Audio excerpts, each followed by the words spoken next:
الحمد لله الذي وكفى وسلام على عباده الذين اصطفى أما بعد فأعوذ بالله من الشيطان الرجيم بسم الله الرحمن الرحيم يوصيكم الله في أولادكم للذكر مثل حظ الأنثيين فإن كن نساء فوق اثنتين فلهن ثلثا ما ترك وإن كانت واحدة فلها النصف صدق اللہ العظیم۔ گزشتہ درس میں نے آپ کو مرنے والے کے مال کو کہاں کہاں پر تقسیم کیا جائے گا، کہاں کہاں استعمال کیا جائے گا، وہ 3 جگہوں کے بارے میں بتا دیا تھا کہ سب سے پہلے مرنے والے کے مال میں سے کفن دفن کا خرچہ نکالا جائے گا، اس کے بعد بھی اگر مال بچتا ہے تو پھر اگر اس پر قرض ہے تو وہ ادا کیا جائے گا، اس کے بعد بھی اگر مال بچتا ہے تو پھر دیکھیں گے کہ مرنے والے نے اگر کوئی وصیت کی ہے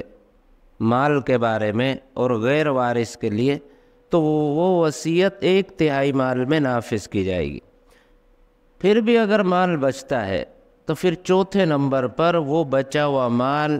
اس کے زندہ وارثوں میں تقسیم کیا جائے گا۔ اب وارثوں میں کس طرح تقسیم کیا جائے گا، کس وارث کو کتنا حصہ ملے گا، اس کو سمجھنے سے پہلے ہم وراثت کی تقسیم میں پائے جانے والی غلطیوں کے بارے میں سمجھتے کہ وراثت کو لے کر جو غلطیاں اس معاشرے میں پائی جاتی ہیں ان غلطیوں کی طرف بھی ہم ایک نظر دوڑاتے ہیں۔ دیکھیں 2 طرح کے نظام ہیں، ایک مشترکہ خاندانی نظام ہوتا ہے اور ایک اسلامی قانون وراثت کا نظام ہوتا ہے۔ مشترکہ خاندانی نظام جسے ہم جوائنٹ فیملی کہتے ہیں،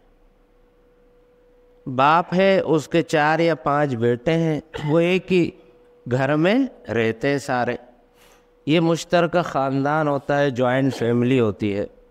دیکھیں مشترکہ خاندانی نظام یا جوائنٹ فیملی کا اپنے تقاضے ہوتے ہیں اور اسلامی قانون وراثت کے اپنے تقاضے ہوتے ہیں۔ مشترکہ خاندانی نظام اس کے تقاضے یہ ہوتے ہیں کہ جب تک ساتھ چلتے رہتے ہیں تو صحیح ہے۔ ایک اس کا مثبت پہلو ہوتا ہے، مثبت پہلو یہ ہے کہ جب سارے ساتھ رہ رہے ہوتے ہیں، بھائی باپ بھی ساتھ ہے اور بیٹے بھی سب ساتھ ہیں، تو ایک دوسرے کو وہ کیا آتے رہتے ہیں، کام آتے رہتے ہیں، یہ اس کا مثبت پہلو ہے، کم خرچ میں جو ہے نا گھر چل جاتا ہے۔ اس کا ایک منفی پہلو بھی ہے، کبھی کبھار ایسا ہوتا ہے کہ مسلسل ساتھ رہنے سے رہتے ہوئے کبھی لڑائی جھگڑے شروع ہو جاتے ہیں۔ اکثر ہم نے دیکھا ہے جوائنٹ فیملیوں میں ایک سے زیادہ بیٹے ہوں تو اکثر جو ہے نا لڑائی جھگڑے شروع ہو جاتے ہیں۔ اب دیکھیں یہاں پر یہ جو جوائنٹ فیملی کا نظام ہے یہ تقاضا کرتا ہے کہ اب کیا ہو جانا چاہیے، بٹوارا ہو جانا چاہیے اور ہر بیٹے کو کیا ہو جانا چاہیے، الگ الگ ہو جانا چاہیے۔ اور ایسا ہوتا بھی ہم نے دیکھا ہے کہ اب تک باپ زندہ ہوتا ہے اور بیٹے جو ہے نا اس سے جائیداد تقسیم کرنے کا مطالبہ شروع کر دیتے ہیں، تو ابا ہمیں جو ہے نا ہمیں ہماری جائیداد میں سے حصہ دے دو۔ حالانکہ ان کا یہ مطالبہ بالکل جو ہے نا ناجائز ہوتا ہے، سراسر غلط ہوتا ہے۔ اس کی وجہ کیا ہے؟ اس کی وجہ یہ ہے کہ باپ ابھی زندہ ہے، مالک ابھی زندہ ہے۔ باپ کی زندگی میں جائیداد کی تقسیم کا مطالبہ کرنا یہ سراسر جو ہے نا ظلم اور ناجائز ہے، اس لیے کہ وہ ابھی زندہ ہے۔ ہاں جب وہ اس دنیا سے چلا جائے اس کے بعد جو ہے نا یہ ملکیت ان وارثوں کی طرف منتقل ہوگی، اس کی زندگی میں وہ جو ہے نا وراثت کا مطالبہ نہیں کر سکتے۔ دیکھیں نا اپنے مال میں اگر جائیداد کا بٹوارا کرے تو سمجھ میں آتا ہے کہ بھائی جمع ہوئے اور انہوں نے اپنی جو کمائی کی تھی اس میں وہ بٹوارا کر رہے ہو تب تو سمجھ میں آتا ہے، لیکن باپ کی زندگی میں باپ ہی کی جائیداد میں بٹوارہ کا مطالبہ کرنا، تو یہ بات سمجھ سے کیا ہے، بالاتر ہے۔ تو باپ کی زندگی میں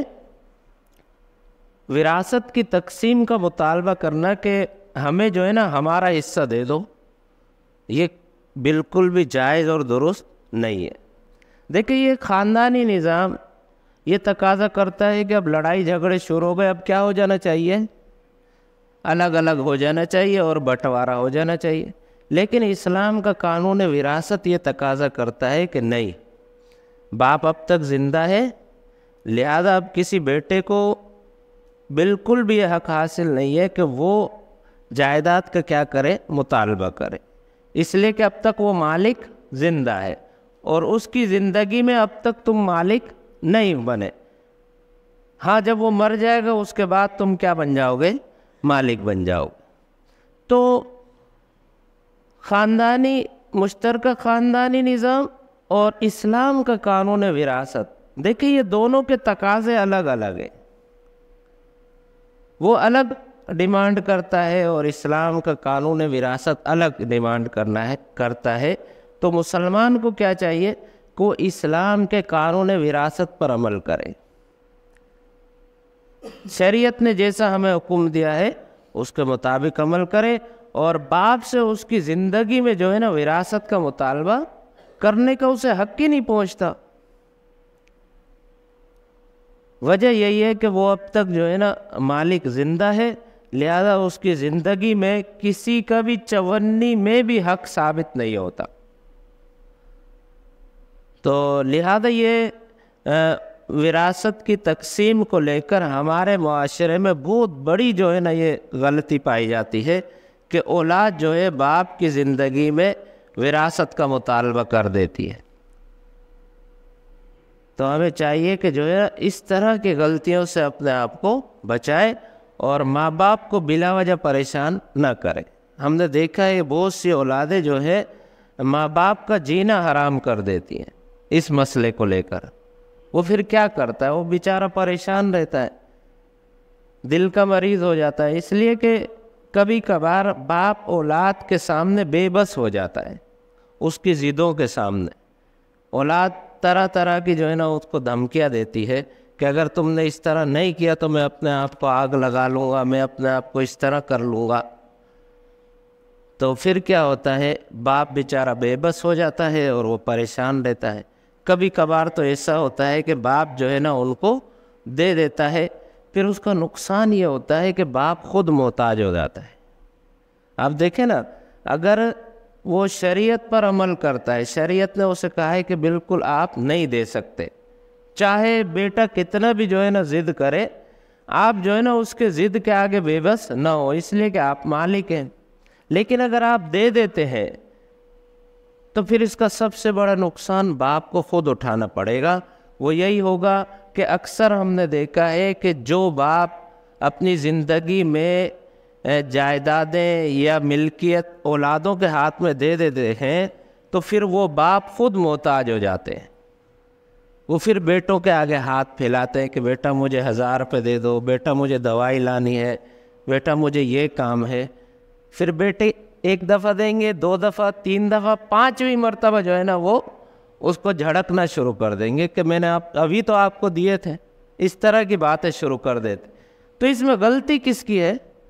باپ کی ہے، اس لیے کہ باپ نے خود اپنے پیر پر کلاڑی ماری ہے، نہ دیتا۔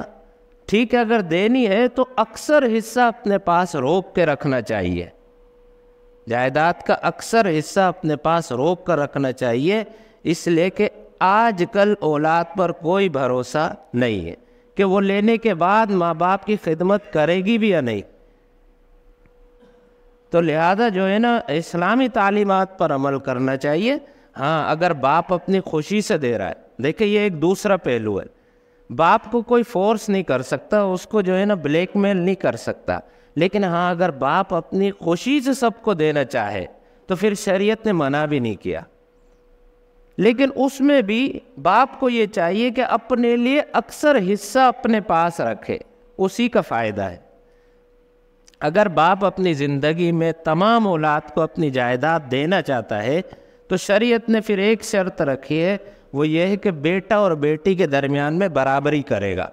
جتنا بیٹی کو دے گا اتنا ہی بیٹے کو دے گا۔ ایسا نہیں ہوگا کہ بیٹے کو زیادہ دے اور بیٹی کو کم دے۔ تو باپ کے اوپر یہ لازم ہے کہ اگر وہ اپنی اولاد کے درمیان میں پراپرٹی کو تقسیم کرنا چاہتا ہے